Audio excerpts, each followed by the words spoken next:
Hello, everybody, and welcome to the Old Scribes podcast. I want to welcome my partner, Matthew Aguilar from chilly Chicago right now. How you doing, Matty? All good. Keeping warm. It's not as chilly today as it was last time we talked, but I'm gonna I'm Good. gonna take my glasses off. Yeah, good. And really, especially delighted to welcome an old friend of mine and veteran old scribe from way back in the day. Man, Live and direct from New Orleans, Louisiana, site of the upcoming Super Bowl. Peter Finney Jr., welcome to Old Scribes. Glad to have you, buddy. I'm old. I qualify, George. That's certain. That's Yeah. certain. Man, So yeah, we like a little old war stories. So let them flow. Don't worry about it now. It's okay, just us three talking here. That's it. That's okay. yeah. So first of all, tell us a little bit about what's going on in New Orleans with the Super Bowl coming. I know you had a little tragic event there a few weeks ago. How's the city rebounded and what's going on there? Yeah, George, it was really an awful event. You can't imagine. Of course, every night on Bourbon Street, there are thousands of people walking the streets. 3, 4, 5 blocks, and there was a big police car on Canal Street in Bourbon that covered kind of the street. But this man is essentially a terrorist. He got into a truck, and it was well planned. He got up onto the sidewalk and then just gunned it. I mean, this was at 3 in the morning on New Year's morning, January 1st. There's a couple of things. They later found out that he had also planted some devices in igloos that could have gone off that did not go off. So it could have been even worse. 14 people were struck by this man's truck. And if you saw a video, it was really horrific. He was going uh, probably 50 miles an hour on a really essentially a one-lane street, and Mhm. people just didn't have time to get out of the way. And apparently it was an electric truck, so you don't really hear a lot of noise. You don't hear like a big motor. So to give people warning, Mhm. there was a video of a woman outside a restaurant, and she kind of turned her head almost like at the last second, and she stepped off of the curb on against the wall of the restaurant, and she was saved. I mean, but just by Wow. a split second.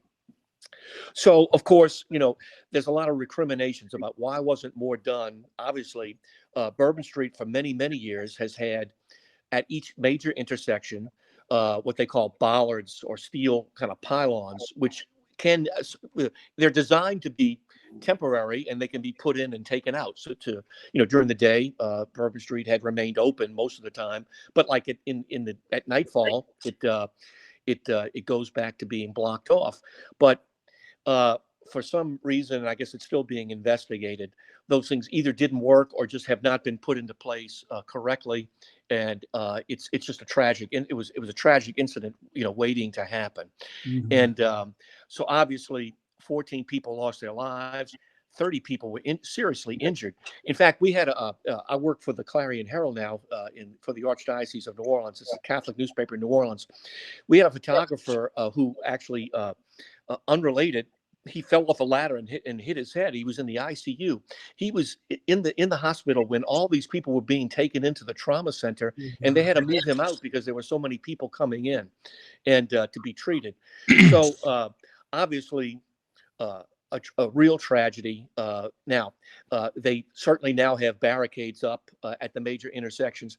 But here you go. Okay, in 2 months we're going to have Mardi Gras. Okay, so Mhm. where crowds just congregate, and usually there's traffic, kind of behind the main parade route, and those streets are open. So what happens when another lunatic or somebody with a bad intention, does this? So it's Mhm. uh, it's really what has happened is they've designated New Orleans for federal funds for I guess we should call super security, and obviously that's going to be in place for the Super Bowl. Already, uh, they did some stages, took a perimeter around the Superdome and really kind of they've kind of kept it like a fence, so to speak, so to kind of keep it Mhm. secure. They've tested everything, and now they've gone. The perimeter has gone even further out, so that when visitors do come in, obviously they'll be checked before they come into the perimeter. But I think certainly I think the event itself is going to be super safe because they poured a lot of resources into keeping people safe. But it's a tragic event, and even this high level of security is also going to be in place for Mardi Gras, which is in March the 4th, and that always draws millions of people. So just a terrible tragedy, and they're working to see what they can do. Wow. And when you saw that video too, you're exactly right. When he turned that corner and just gunned it, I mean, there was very little that anybody could have done. Like you said, I think I understand that there was supposed to be a barrier there that kind of kept him from going in, but still, when people are intent on creating havoc, they, sometimes they can do it. That's right. There's a perfect world where, in a perfect world, I mean, you couldn't live in a perfect world. I mean, it's just, how do you, I mean, you talk about, George, when we were covering, sports, we could go up to an airplane, 2 minutes before it take off and get on the plane. There was, now you couldn't hope to do that. It's so much tougher because of, Osama bin Laden. I mean, and the world has changed really because of him and because of these terrorist events. And so it's a sobering thing about how really either mental health or just certainly some just bad intentions, people who are deranged and really misleading into some kind of a cause, and what they want to impose as big a damage as they can. So how do you stop that without Now, we met way back in the day when you were working probably for the New York Post, and then you jumped over to the New York Daily News. That's right. I joined the Post in 81 to 90. I was at the Post, and most of that time I was covering the great New York Jets. Okay. And then my last 2 years in New York, 91 and 92, I covered the Knicks. And actually, my time with the Knicks coincided with Pat Riley's arrival, which was incredible to see, the change that he made in that franchise. But yeah, there were a lot of war stories from the New York Jets days that were just almost laughable when you look back. They had some really good talent. They had some good teams a couple of years there, but they just kept falling all over their shoes and never could really get to the. I'll never forget. I think they might still be, and you could look it up. They were in '86. They started the season 10-1. Then they lost the last 5 games of the season. I think to this day they're still. They're still the last team that has lost its last 5 games but still made the playoffs. And they were big underdogs, I guess, to Kansas City. They beat Kansas City in the first round, and then they had Cleveland beaten. They were up 10 points, I think, late in the fourth quarter when Gastineau, a 3rd and 20, a late hit. All he had to do, I mean, it was an incomplete pass, or I don't know if it was even a sack, but it was a late hit on Bernie Kosar. And the Browns went on and scored 10 points, and the Jets lose in double overtime. So, I mean, after the game, nobody wanted, none of his teammates wanted to talk to Gastineau. It was awful. That was usually the case, wasn't it? That was usually the case. That's right. Yeah. Just finished watching I watched a lot of it, and we've spoken about it before in here, but the New York sack exchange, the 30 for 30 on ESPN, and it's obvious, between that and when Gastineau kind of confronted Brett Favre recently, it's obvious that there's some issues going on with him in terms of, perhaps, who knows what kind of injuries that he sustained to his head. But he not only did he play football, but for so many years, but he also boxed and all that. Yeah. And I think Favre handled it very well. It's a tough thing. Favre didn't know what was happening right away, and so you just. I want my sack back. I want my sack back. That's right. But George, one of the craziest things, people may forget this one, but Eric McMillan, who was a very talented safety. The Mhm. Jets were beating somebody. I don't know who it was. It might have been New England or whoever. It was kind of midway through the second half. The Jets had either a 7 or a 10-point lead, and they were really kind of coasting, playing well. Then Eric McMillan intercepts the ball at around midfield. He starts to return the ball. It looks like he might go somewhere. He's getting tackled. He tries to lateral to a teammate. The other team recovers. They go on to score a touchdown and then kind of a steamrolling thing, and they lose the game. And Mhm. so I think my lead was something like there are stupid plays, and then there are incredibly stupid plays. So poor Eric McMillan. I mean, he made a great interception, but it was a bonehead play, and it kind of it kind of epitomized the Jets in a lot of ways, during the 1980s. Mhm. And what was it like during that time with the tabloid wars? I mean, that was in the thick of it when, the Post was going at it with the Daily News, and every Yeah. day was an adventure. It was, and it's funny. We probably had 7 full-time beat writers, covering, counting New Jersey papers and Newsday and New York Times, of course, and the New Jersey papers. Really, the Daily News beat writer who was concurrent with me was Paul Needell, a great friend. He probably was one of my best friends in New York, and we didn't share stories, or share whatever, but it was always, I always felt like that was where I learned the most about journalism, certainly, because it was a competition every day. I mean, and you tried to, and in those days you had a little bit more access. The access today is crazy. I mean, you send people behind a table at a joint news conference, and that's your access. I mean, you don't have one-on-one access like you used to have. And so what would happen is, you'd be scared there's nothing like all the internet. Remember, what was the internet? There was no internet. So the next morning you pick up the paper. What did Paul have written? What did Gerald Eskenazi have written about? And so it kept you on your toes, because you had to, if you got beat too many times, you're going to get called, by your office. And so it was a production business, and you really had to be on your toes. Yeah, amen to that. You had to buy each paper. There was no, I'm not going to read the newspaper. You would read every single paper, and you would turn the page very slowly and hope that there was a big headline on the back page, and you didn't have it. I mean, it was. There was sometimes especially with late games, and sometimes the stories didn't come together, and then finally you did it because you had deadlines, and deadline pressure is really. That's the one thing you asked me if I miss sports writing. I really don't, except there was sometimes the deadline pressure was really, it was really a rush. And, but you'd send the thing in and you hope it got in, and then you'd say, well, I can't wait to read what I just wrote, because I don't know what I just wrote. It's like a stream of consciousness sometimes, Like a lot of fights. The deadline pressure for covering fights is intense as well. Oh, yeah, boxing, absolutely. And we always used to joke. My good friend Greg Logan for Newsday, he was always the last person out of the press box. He was, I have an old friend. I have an old friend who, George, I think you know him, Bill Knight from. Oh yes, He wrote for the El Paso Times, and one time we had gone to, it was when the El Paso Diablos were still existing, and we were watching him, and just a group of us from the newspaper, and we saw Bill, right? We saw, hey, so Bill came down and talked to us and everything. So Bill went back up to the press box after, taking his time talking to him, and he says, the editor calls him and says, "Bill, is everything okay?" He's like, "Yeah, why?" He goes, "It's Thursday. It's early deadlines. Your story is due in 4 minutes."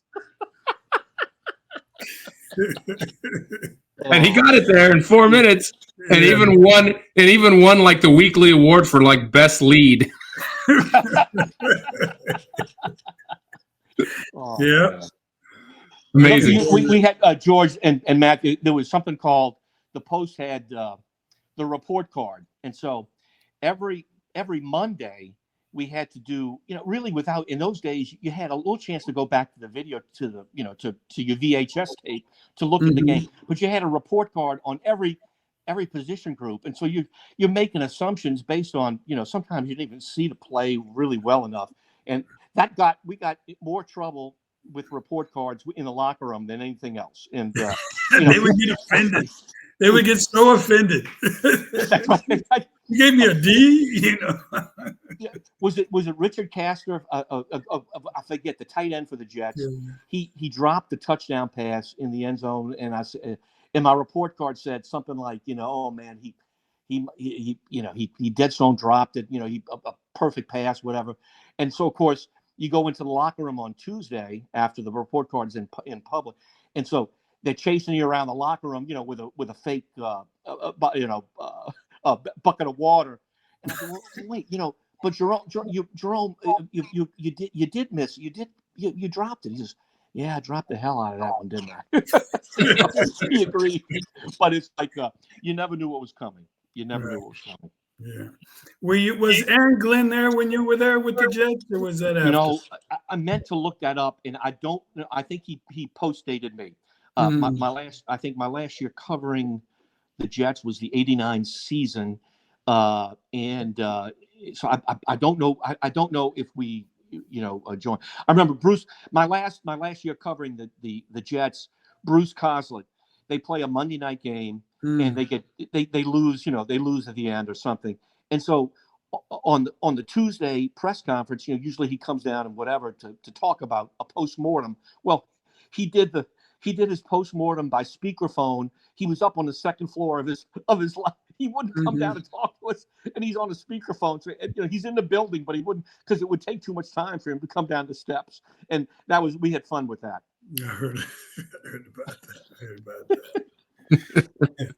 And why did you decide to leave? I mean, and leave sports writing, leave New York? That's a great story. Story. I was okay. My last year in New York was 1992. I was covering the Knicks. I also that year covered in Barcelona was the Olympics, 1990. So I was on the road 95 nights. We had at the time 4 small children, ages 5.5 and actually 8 to 3. So we had 4 children, and I'll never forget this as long as I live.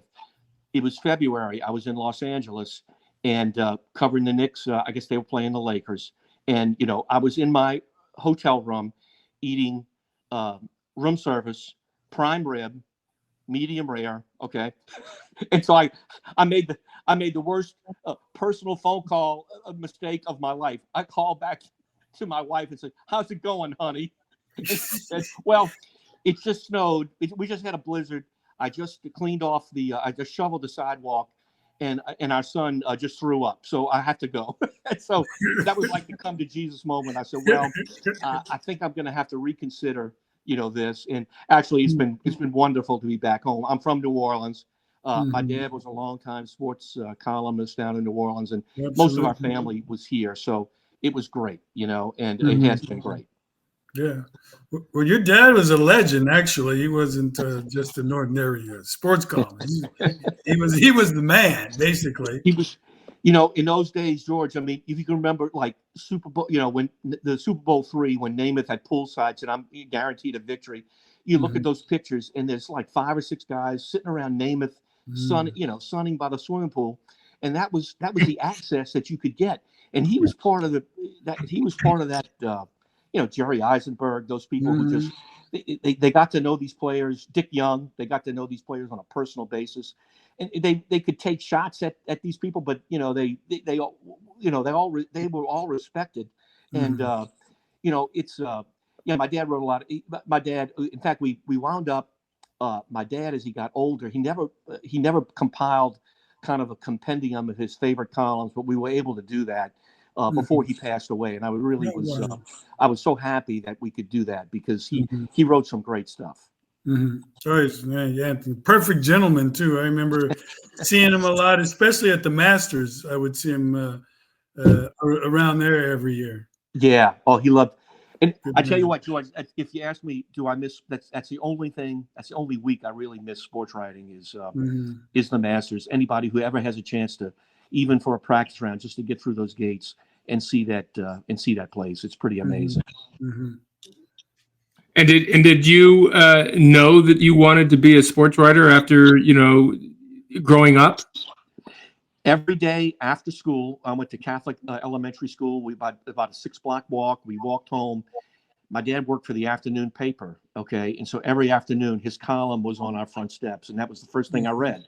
So, I mean, it really was something that I wanted to do all my life. And my sister tells a great story too. My sister, who also writes for newspapers, she said she recalls my dad sitting at the kitchen table and writing his column, and he would let her type in a couple of words that he was going to put into his column, and then the next day she would see those words in the paper. I typed those words, And so she said that kind of prompted her to be inspired, to tell stories. My dad was very inquisitive. He always, he was well liked. He could have a conversation with anybody, but he always wanted to know kind of why things happened and explain things in simple terms. And he was really beloved, in the city. I think about him every day.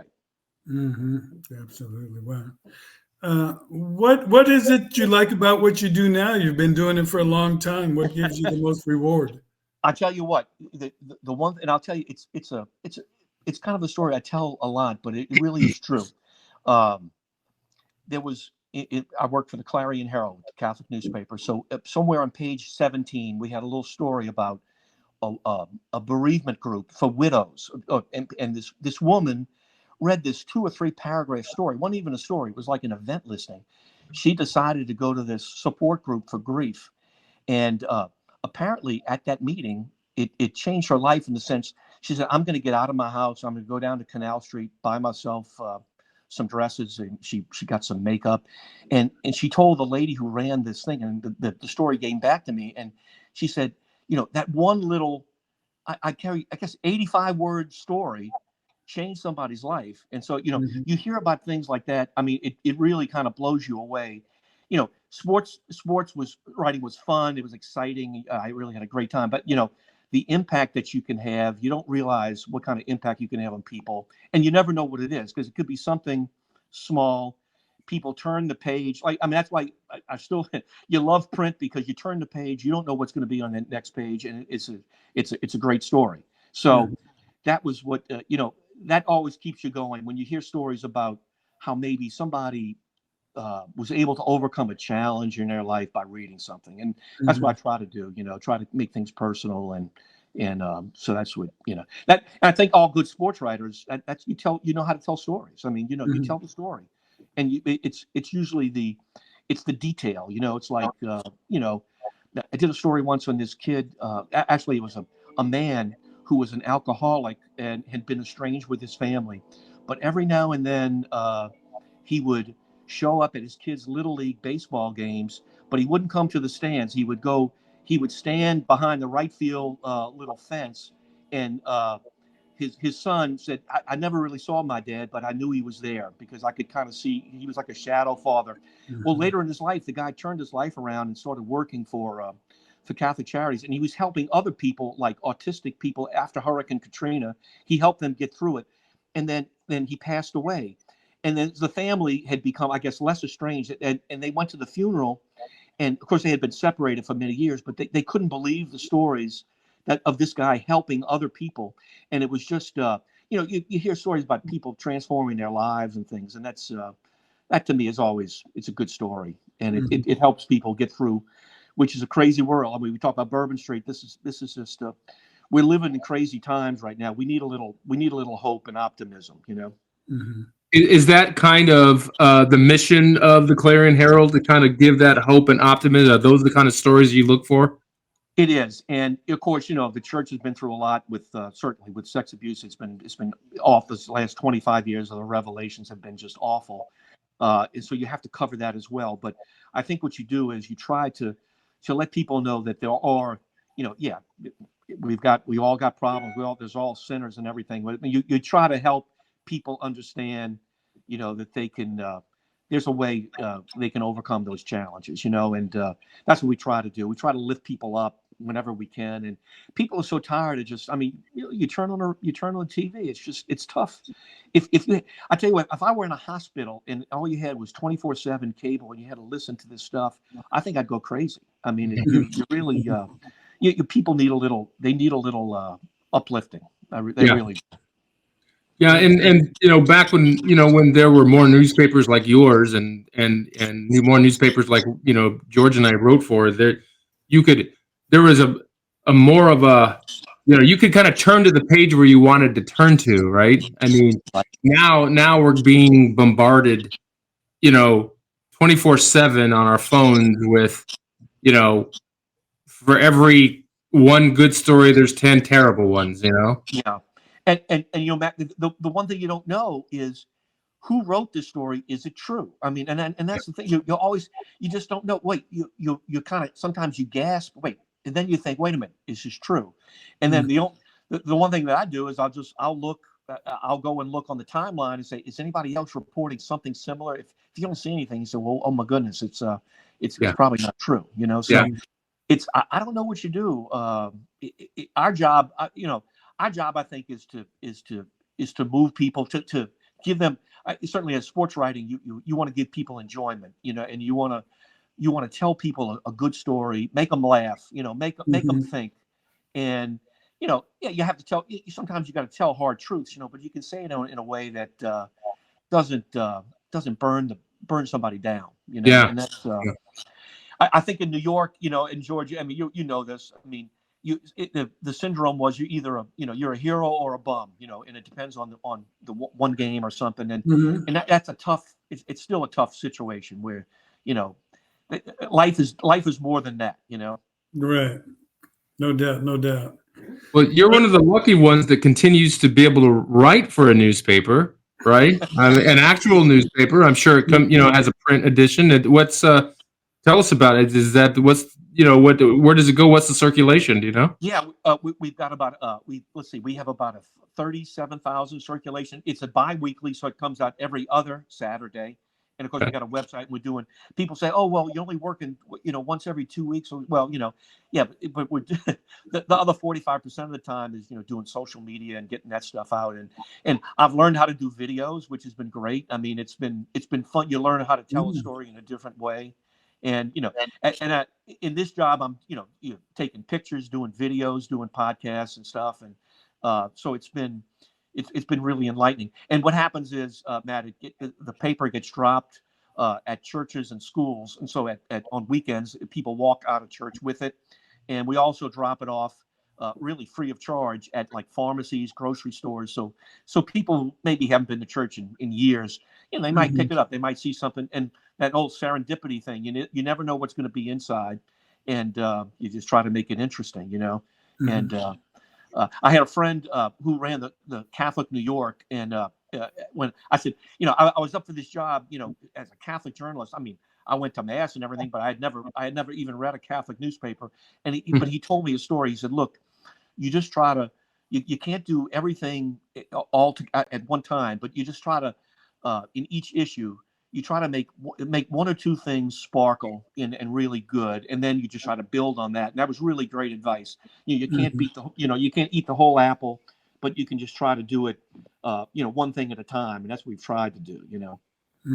Absolutely, it's great advice. Great advice. Yeah, absolutely. So I did want to ask you before we go, just your opinion about who is the first family of football nowadays. Is it still the Mannings, or is it the Kelseys? Have the Kelseys taken over? Man, if you put the W-2s against each other, I think the Mannings still are like way. Well, of course, let's throw. We're going to throw. We'll throw her aside. We're not counting. We're not counting the woman. The Mannings have more money than they're doing well for themselves, and really now you're looking forward to the field goal competition. That's going to be really exciting. The two Mannings facing against each other, but they've really done. I mean, it's hard to believe when you think about two sons. And Archie was a number one pick too. Archie just played on some terrible teams. Oh, he was so bruised and just battered. But I tell you, there's never been an athlete who was more gracious in defeat, and of course he had a lot of practice than Archie. And Archie was, and his two kids are just, I mean, they're smart, and look, I mean, the grandson, I mean, who knows? I mean, how he will do, but he's heading in the right direction. The thing is that they're all grounded. I mean, they're doing a lot of commercial stuff, but I mean, I think it's good fun. they don't take themselves all that seriously. They know a lot of it is just, it's for fun. And yeah, I would say in New Orleans, if you ask that question, it would be the Mannings still. Absolutely. Speaking of football, the Chiefs going to repeat or three-peat rather. I think it's a good question. I think, during the year, the Chiefs played so many close games that it almost, you think they're vulnerable. And that's the only thing. I mean, Mahomes is so good, but they played some really close games, and they did a, but I think, the Eagles definitely have a shot. I mean, if they can run the ball and control the clock, I think they really do have a chance. And I don't have any, I think Kansas City fatigue and all that stuff. No, they're a great team. I do think Josh Allen picked up the first down. I don't think there's any question he picked up the first down. So they just messed up that call. But look, you don't get to 3 Super Bowls and win as many games they had without being a really good team.